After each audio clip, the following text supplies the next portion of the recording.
नमस्कार दोस्तों, मैं हूं अतुल सिंह। दोस्तों, पानी सिर्फ एक नेचुरल रिसोर्स नहीं है, बल्कि agriculture, energy security, food production, economic stability और नेशनल सिक्योरिटी का फाउंडेशन है।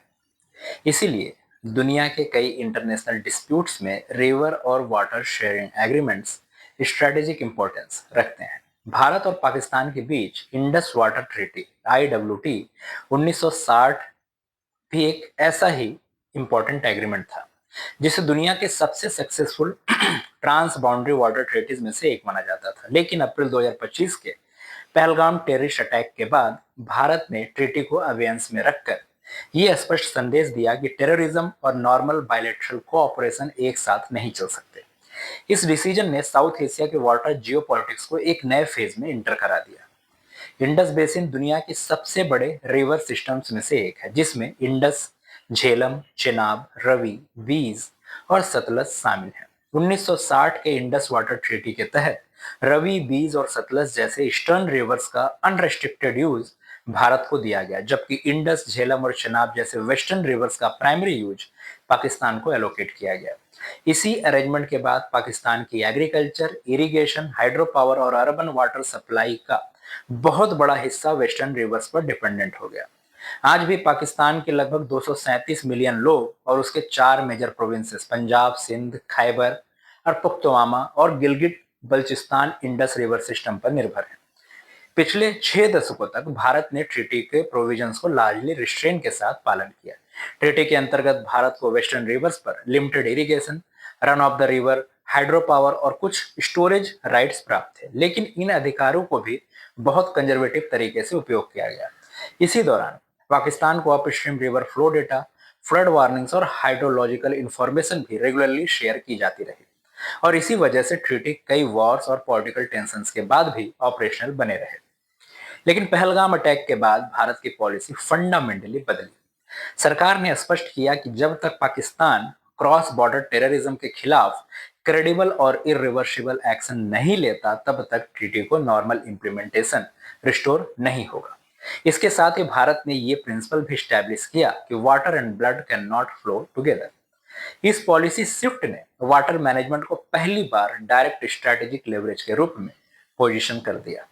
पाकिस्तान ने इस डेवलपमेंट को तुरंत इंटरनेशनल इश्यूज बनाने की कोशिश की, लेकिन एक्सपेक्टेड डिप्लोमेटिक सपोर्ट नहीं मिल सका, क्योंकि ट्रीटी का ओरिजिनल फ्रेमवर्क ही बायलैटरल था। इसलिए वर्ल्ड बैंक और दूसरे इंटरनेशनल स्टेक होल्डर्स ने भी डिस्प्यूट को दोनों देशों के बीच का मैटर बताया। इससे पाकिस्तान के लिए लीगल और डिप्लोमेटिक प्रेशर क्रिएट करना रिलेटिवली डिफिकल्ट हो गया।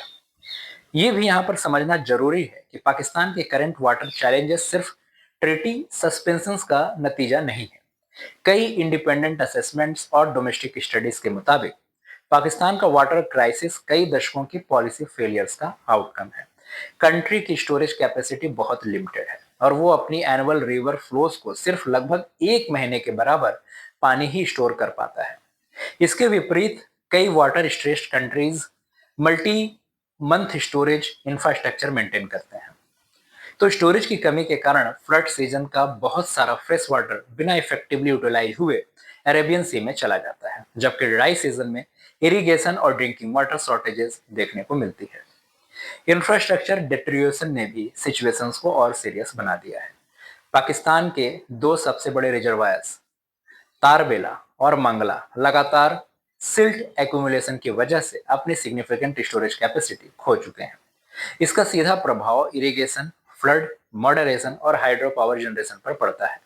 साथ ही प्रपोज प्रोजेक्ट्स जैसे कालाबाग डैम पॉलिटिकल डिसएग्रीमेंट के कारण कभी इंप्लीमेंट ही नहीं हो सका, जिस वजह से एडिशनल स्टोरेज कैपेसिटी क्रिएट नहीं हो पाई। इकोनॉमिक इम्पैक्ट भी यहाँ पे काफी सिग्निफिकेंट है। वाटर लॉसेस, इनएफिशिएंट इरिगेशन और रेकरिंग एग्रीकल्चर डिसरप्शंस पाकिस्तान की इकोनॉमी पर हेवी बर्डन क्रिएट करते हैं। एग्रीकल्चर पाकिस्तान की एम्प्लॉयमेंट और एक्सपोर्ट्स का एक मेजर पिलर है, और करीब 90% कल्टीवेटेड लैंड इंडस बेसिन पर डिपेंडेंट है। इसलिए रिवर मैनेजमेंट में किसी भी डिसरप्शन का direct impact food security, rural income और ओवरऑल इकोनॉमिक ग्रोथ पर पड़ता है।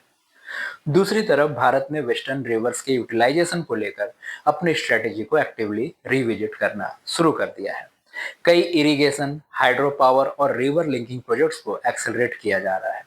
Proposed 113 kilometre inter basin canal के थ्रू सरप्लस चेनाब वाटर को रवि बीज सतलज सिस्टम से कनेक्ट करने की प्लानिंग की जा रही है, जिससे जम्मू एंड कश्मीर, पंजाब, हरियाणा और राजस्थान के इरिगेशन नेटवर्क को एडिशनल सपोर्ट मिल सके। इसके अलावा जम्मू एंड कश्मीर में Ranbir canal expansion, Shahpur Kandi dam और run of the river hydro power project भी भारत के वाटर इंफ्रास्ट्रक्चर को स्ट्रेंथन करने के डायरेक्शन में एक इंपॉर्टेंट इनिशिएटिव है। क्लाइमेट चेंज भी इस डिबेट को और भी रेलिवेंट बना रहा है। हिमालय से निकलने वाली नदियों पर glacier dynamics, changing rainfall patterns और एक्सट्रीम वेदर इवेंट्स का इम्पैक्ट बढ़ा है। ऐसे इन्वायरमेंट में इफिशिएंट स्टोरेज, रिवर रेगुलेशन और मॉडर्न वाटर इंफ्रास्ट्रक्चर की इंपॉर्टेंस और भी ज्यादा हो जाती है। वाटर सिक्योरिटी अब सिर्फ इरिगेशन पॉलिसी का इशू नहीं, बल्कि नेशनल रिजिलियंस और स्ट्रेटेजिक प्लानिंग का एक कोर कंपोनेंट बन चुका है। ओवरऑल देखें तो इंडस वाटर ट्रीटी की सस्पेंशन सिर्फ एक डिप्लोमेटिक डेवलपमेंट नहीं, बल्कि साउथ एशिया की स्ट्रेटेजिक थिंकिंग में एक मेजर शिफ्ट को रिप्रेजेंट करता है।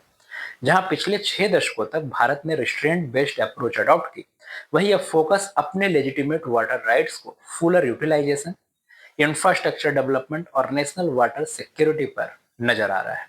साथ ही पाकिस्तान के लिए भी ये एक रिमाइंडर है कि लॉन्ग टर्म वाटर सिक्योरिटी सिर्फ इंटरनेशनल ट्रीटीज से नहीं, बल्कि strong domestic water management, storage infrastructure, efficient irrigation और सस्टेनेबल पॉलिसी रिफॉर्म से ही इंश्योर की जा सकती है। आने वाले सालों में इंडस बेसिन का फ्यूचर सिर्फ डिप्लोमेटिक नहीं, बल्कि इंफ्रास्ट्रक्चर कैपेबिलिटी, क्लाइमेट रेजिलियंस और स्ट्रेटेजिक रिसोर्सेज मैनेजमेंट से भी तय होगा। धन्यवाद।